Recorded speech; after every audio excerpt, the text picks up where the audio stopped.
So guys जैसे हमारी static fields होती हैं ऐसे ही हमारे स्टैटिक मेथड्स भी होते हैं बट हम स्टैटिक मेथड गाइस प्रेफर नहीं करते हैं क्योंकि स्टैटिक मेथड्स सिर्फ उन्हीं फील्ड्स को कॉल कर सकते हैं जो फील्ड भी क्या हो स्टैटिक हो। तो गाइस थोड़ी सी आप खुद भी एक बार प्रैक्टिस करके देखना स्टैटिक फील्ड्स थोड़ा सा इसमें। तो गाइस में जब तक आपके बिल्कुल समझ में नहीं आता कि ये कैसे वर्क करती हैं इसका कोई बेसिकली आपको बहुत प्रॉब्लम होगी क्योंकि आगे हम कई जगह स्टैटिक यूज करेंगे कई जगह फाइनल यूज करेंगे। और गाइस यहाँ पे बेसिकली अगर आप देखो तो एक शॉर्ट आंसर भी है कि हमें आपको सोचना चाहिए यार कहाँ यूज कर सकते हैं। तो बेसिकली गाइस इसे वहां यूज करते हैं स्टैटिक मेथड्स को जहाँ पे पूरी की पूरी जो हमारी क्लास होती है गाइस वो क्या होती है एक स्टैंड अलोन फंक्शन होता है बेसिकली उसका मतलब वो गाइस ज्यादा किसी से एक्सेस मतलब उसमें ज्यादा कोई चेंजेस नहीं होने और एक ही फंक्शनैलिटी बार बार उसे परफॉर्म करनी है। जैसे हमने गाइस यहाँ पे देखा था जो मैथ डॉट रैंडम था राइट। तो जो हमारी ऐसी वाली क्लासेस होती हैं जिसकी एक ही फंक्शनैलिटी है जिसका गाइस जो ऑब्जेक्ट क्रिएट करके एक्सेस जो करना है हमें क्योंकि गाइस ऐसा होता है जब आप स्टैटिक मेथड कर दोगे तो जो उसके ऑब्जेक्ट्स हैं वो भी जो एक्सेस करेंगे वो भी स्टैटिक के थ्रू ही करेंगे। अब अगर गाइस वो चीज वहां पॉसिबल ही नहीं होगी तो वो क्या करेगा वहां पे एरर आ जाएगा। और गाइस जैसे हमने यहाँ पे बात करी यहाँ पे लिखा हुआ है just like static field static methods also belong to the class rather than the object. तो सिंपल जैसे हमने किसके बारे में बात करी थी मेथड्स के बारे में बात करी थी राइट। तो जो हमारे मेथड होते हैं जैसे वो क्लास को बिलोंग करते हैं ऐसी गाइस जो हमारे मेथड्स सॉरी जो हमारे गाइस फील्ड्स होती हैं वो भी क्लास को बिलोंग करती हैं ऐसी गाइस हमारे मेथड्स होते हैं तो मेथड भी किसको बिलोंग करते हैं हमारी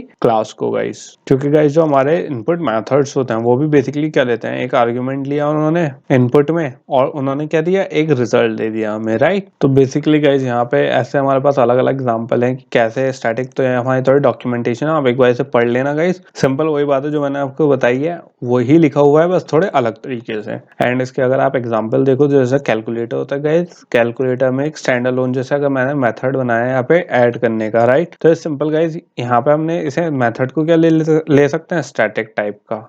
क्यों क्योंकि जैसे अगर हमारे सब्ट्रैक्ट और एडिशन इसमें दो ही एक ही फंक्शनैलिटी होनी है दो इंटीजर हैं वो क्या होना है ऐड एंड सब्ट्रैक्ट होने हैं राइट। तो बेसिकली गाइस हमें यहाँ पे इसका ऑब्जेक्ट क्रिएट करने की जरूरत नहीं है क्योंकि ये क्या है बेसिकली हम इम्प्लीमेंट कर रहे हैं इसको। तो गाइस यहाँ पे हम ऐसी फंक्शनैलिटी होती है जो हमारी पूरी की पूरी जो क्लास है वो इम्प्लीमेंट ही होनी है गाइस। तो उसको यहाँ पे हम डायरेक्ट क्लास का नाम लेके उस वाले मेथड को कॉल करा सकते हैं राइट। तो हमें यहाँ पे ऑब्जेक्ट क्रिएट करने की इसकी जरूरत नहीं है। तो गाइस जहाँ पे हमें ऑब्जेक्ट क्रिएट करने की जरूरत नहीं होती है डायरेक्ट कॉल कर सकते हैं उसे तो वहां पे हम क्या यूज कर सकते हैं करते हैं स्टैटिक मेथड का यूज करते हैं। और जहां पे हमें ऑब्जेक्ट क्रिएट करने क्योंकि गाइस ऐसा होता है अब आप ऑब्जेक्ट क्रिएट करोगे तो ऑब्जेक्ट कोई ना कोई वैल्यू एक्सेस करेगा। अब गाइस जब स्टैटिक होगी तो वैल्यू एक्सेस नहीं कर पाएगा क्योंकि अगर मेथड स्टैटिक है तो हमारा जो ऑब्जेक्ट की फील्ड एक्सेस कर रहा है वो भी क्या होनी चाहिए फिर स्टैटिक होना चाहिए। तो उसमें प्रॉब्लम आ जाती है। तो गाइस इसका हमेशा तभी फॉलो करते हैं हम जब हमारा क्या है जो हमारी स्टैटिक तभी फॉलो होता है जब हमारा कोई इनपुट आर्ग्यूमेंट नहीं लेता है वो और सिंपल इंप्लीमेंट हो रहा है गाइस। सो गाइस अब हम स्टार्ट करने वाले हैं अपने कलेक्शंस का पार्ट। बेसिकली कलेक्शन क्या होता है हम उसे यूज क्यों करते हैं थोड़ी सी गाइस उसमें अलग अलग कॉन्सेप्ट देखेंगे कि कलेक्शन बेसिकली कलेक्शंस गाइस खुद क्योंकि अपने आप में कुछ नहीं है उसके अलग अलग कॉन्सेप्ट्स होते हैं अलग अलग हमारे मेथड्स होते हैं उसमें जिस तरीके से हम उसमें वर्क कर सकते हैं कोडिंग में। तो हम एक वन बाय वन गाइस उसको देखेंगे कि कलेक्शंस क्या होते हैं और उसमें क्या क्या चीजें इंक्लूड होती हैं हमारी। तो स्टार्ट करते हैं गाइस। तो गाइस हम सबसे पहले स्टार्ट करेंगे एरे से राइट। हम ऑलरेडी एरे के बारे में पढ़ चुके हैं एरे क्या होता है कैसे वर्क करता है कैसे उसकी इंडेक्सिंग होती है राइट। तो बेसिकली गाइस उसमें क्या होता है हमारे यहाँ से कैसे स्ट्रिंग स्टार्ट कैसे होता है एक एरे का।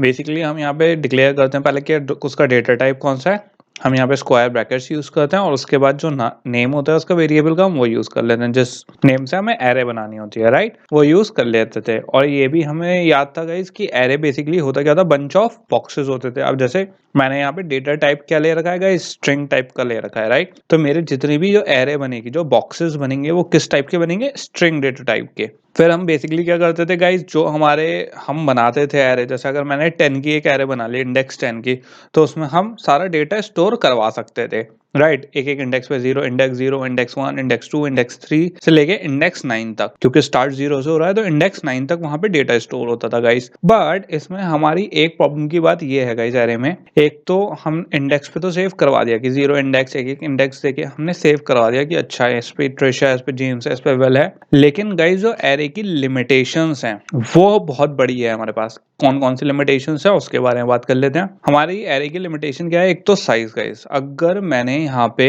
एक एरे डिफाइन कर दी, कितने इंडेक्स की, 10 इंडेक्स की, और यहाँ पे मेरे पास इंडेक्स क्रिएट हो गया, राइट। कितने इंडेक्स क्रिएट हो गए, 10 इंडेक्स क्रिएट हो गए। और अगर गाइस मैंने उसे कौन से इंडेक्स पे कॉल आउट कर लिया, 22 इंडेक्स पे। अब गाइस हमारी जो एरे थी वो किसकी थी, 10 इंडेक्स की है, और हमने क्या कॉल कर लिया, इंडेक्स 22। इंडेक्स 22 पे हमने क्या कॉल कर लिया, जैक। तो गाइज यहाँ पे क्या आ गई, हमारी एरर आ गई। तो एक तो गाइज हमारी जो एरे है उसका जो साइज है वो एक बार जब हम डिक्लेयर कर देते हैं, एक बार उसे कर देते हैं, फिक्स कर देते हैं कि अच्छा ये है साइज, ना वो इंक्रीज हो सकता गाइज, ना वो डिक्रीज हो सकता, वो फिक्स रहता है और उसमें वही वैल्यू, उतनी ही वैल्यू जाएंगी जितनी उसकी इंडेक्स की है। यहाँ पे बेसिकली हमारे पास क्या एरर आ जाएगी, out of bound exception, right. क्योंकि यहाँ पे ऑलरेडी जो नाम है वो कहाँ तक है, खाली गाइज हमारे सिर्फ 9th इंडेक्स तक। अब इसमें एक चीज और गाइज, यहाँ पे 9th इंडेक्स तक तो नेम हो गए। अब अगर मुझे इसमें से कोई नेम डिलीट करना है, राइट, मैंने कुछ 0 इंडेक्स, 2 इंडेक्स, 5, 6 या 9 इंडेक्स के नेम डिलीट कर दिए, तो गाइस इसमें ऐसा होना चाहिए, एक हमारी एरे की ये लिमिटेशन है कि अगर मैं चाहूँ कि अच्छा मैंने को डिलीट कर दिया तो वो ऑटो अरेंज हो जाए। मतलब अब जो जेम्स है जो हमारे फर्स्ट इंडेक्स पे, अब क्योंकि उससे पहले वाला इंडेक्स तो हमारा खाली है तो वो उस पे शिफ्ट हो जाना चाहिए था, बट गाइज वो नहीं होता है। तो बेसिकली हमारी क्या इशू है सबसे बड़ी, कि जो हमारी एरे की गाइज इंडेक्सिंग होती है वो बेसिकली अगर मैं ऐसे को डिलीट कर दूं, जो इंडेक्स ऑलरेडी हमने डिफाइन करा है उसमें एक नंबर दे रखे हैं हमने इंडेक्सिंग के, तो एक ब्लैंक छोड़ के चला जाता है। अगर मुझे कोई डिलीट करना पड़ेगा अपनी एरे में से तो वो क्या छोड़ देगा पीछे, एक ब्लैंक स्टेट छोड़ देगा, जो क्या है थोड़ी प्रॉब्लमेटिक है गाइस। जबकि हमारा इसकी लिमिटेशन, ये ब्लैंक छोड़ने की जगह हमें क्या चाहिए था कि क्या हो कि हमारा जेम्स जो था जो 1 पे था वो शिफ्ट होके आ जाए 0 पे, और जितने भी नेम थे वो शिफ्ट हो जाए एक एक प्लेस, तो हमारे इंडेक्स अपने आप क्या हो जाए, अरेंज हो जाए। किसके हिसाब से, अब कितने हमारे नाम है, 5 नेम है तो 5 की इंडेक्सिंग हो जाएगा इस, और जो अब नए नेम डले वो नए इंडेक्स से डलने शुरू हो। अब ये हमारी एरे में नहीं होती गाइस, तो ये क्या है, हमारी लिमिटेशन है एरे की। तो इन्हीं वाली लिमिटेशंस को ओवरकम करने के लिए गाइस, कि हमारी जो ये वाली लिमिटेशंस हैं, इस ये जो एरे की हो गई, या जितने भी हम डेटा हैंडलिंग की हमारी वो है, स्टैकिंग हो गई, चाहे जो भी वो हो गई गाइस, लिमिटेशन है हमारी, उसको हैंडल करने के लिए हम क्या यूज करते हैं, कलेक्शंस।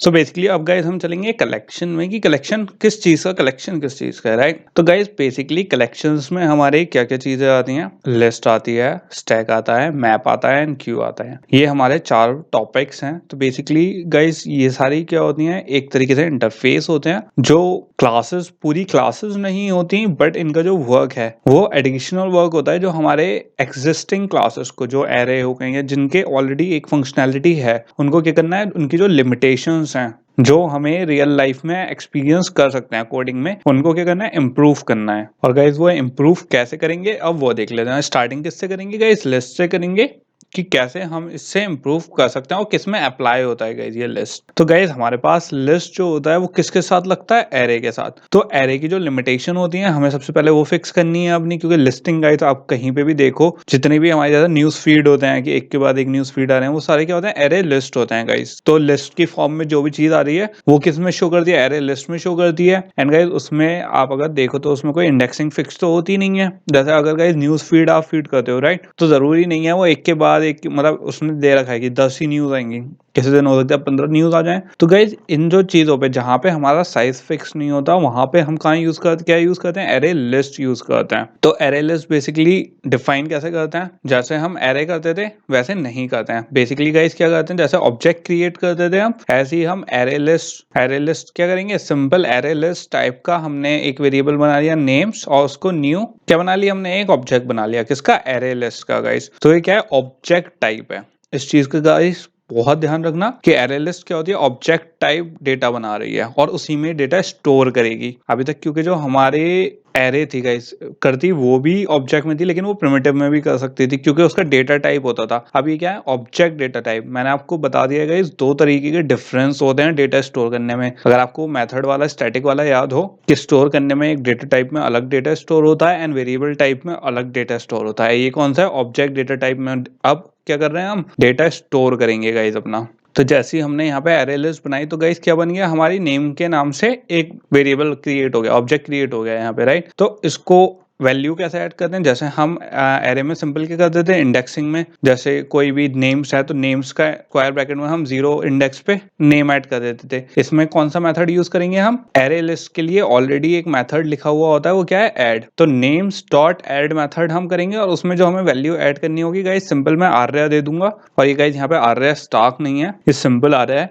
यहाँ पे बेसिकली जैसे मैंने आर्या दिया गाइस तो इसका 0 इंडेक्स पे क्या वैल्यू सेव हो गई, आर्या। अब यहाँ पे एक चीज और देखने वाली है गाइस, जो एरे लिस्ट होती है, मैंने अभी आपको बताया था एरे लिस्ट क्या होती है, एक इंटरफेस होता है जो एक्सटेंड करती है एक की कैपेबिलिटी फंक्शनिंग की।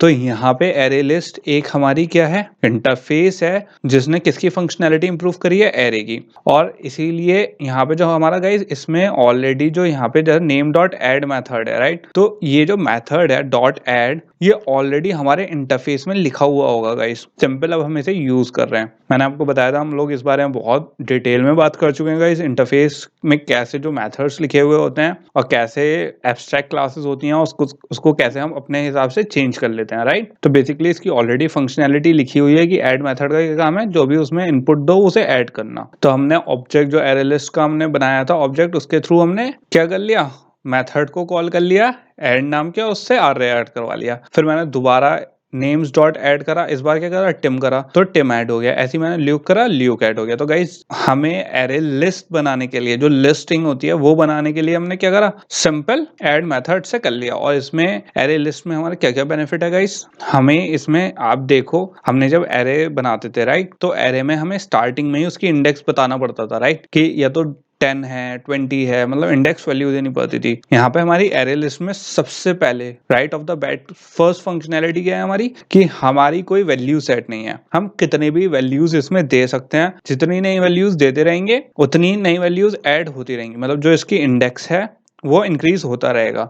एरे की तरह नहीं है गाइस कि एक बार फिक्स हो गया तो वो ना कम हो सकता ना बढ़ सकता। एरे लिस्ट में हमारा सबसे बड़ा बेनिफिट यही है गाइस, इसकी कोई रेंज नहीं है, जितनी हमें जरूरत है हम उतनी इसमें एडिशन कर सकते हैं। अब मुझे एक और नेम ऐड करना है, तो मैंने सिंपल ऐड 3 से कर दिया, मैंने सिंपल ऐड टेसा कर दिया, तो यहाँ पे टेसा ऐड हो गया। ओके, अब गाइस अगर मुझे यहाँ पे एडिशन की जगह, जैसे अब हमारी लिस्ट बन गई है, राइट, आर्या, टिम, लियोग एंड टेसा, अब गाइस हो सकता है आपको इसमें कुछ रिमूव भी करना पड़े, राइट। तो रिमूव करने के लिए क्या फंक्शनैलिटी यूज करेंगे हम, सिंपल मैं एक मेथड लिख दूंगा, नेम्स डॉट रिमूव। और रिमूव में क्या दे दिया मैंने, जैसे एडिशन में मैंने एडिशन वाले मेथड में टिम दिया था, ऐसे रिमूव वाले मेथड में भी क्या दे दूंगा, टिम दे दूंगा। तो यहाँ से क्या हो गया, टिम रिमूव हो गया। और बेनिफिट, दूसरा बेनिफिट क्या है इसमें, हमारे जब एरे में से हम कोई चीज डिलीट करते थे किसी एक इंडेक्स से, तो वो वहीं रहता था, वो इंडेक्स खाली रहता था। जबकि हमारे एरे लिस्ट में क्या बेनिफिट है, आप देख सकते हो, जो एम्प्टी ब्लैंक था वो क्या हो गया, फिल हो गया। मतलब ल्यूक ने पोजीशन शिफ्ट कर ली और टेसा ने भी पोजीशन शिफ्ट कर ली। जहां लूक हमारा क्या था, इंडेक्स कौन सी पोजीशन पे था,